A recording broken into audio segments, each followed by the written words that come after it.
Dobrý den. Právě jsem dokončila první krok k vytvoření Feng Shui domu v projektu Lipův Dvůr v Prachaticích. Celý dům mám zaměřený do půdorysu domu s určením středu a vytýčení jednotlivých výsečí dle světových stran.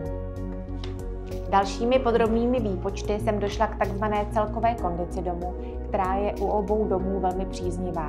A to hlavně na východě, kde je vstup domu a máme tam dvojitou vstupní či energii.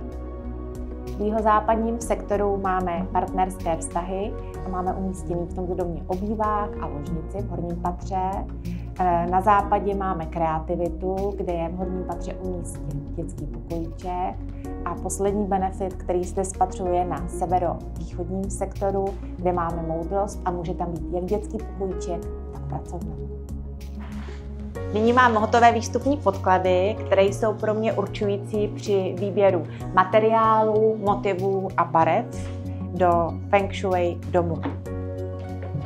Čeká mě vytvoření koupelny, kuchyně, nalezení vhodné dlažby, vhodných dveří, určení schodiště podle sektoru a osvětlení. Pokud vás příběh domů projektu Lipův Dvůr bude zajímat, budu ráda za sledování.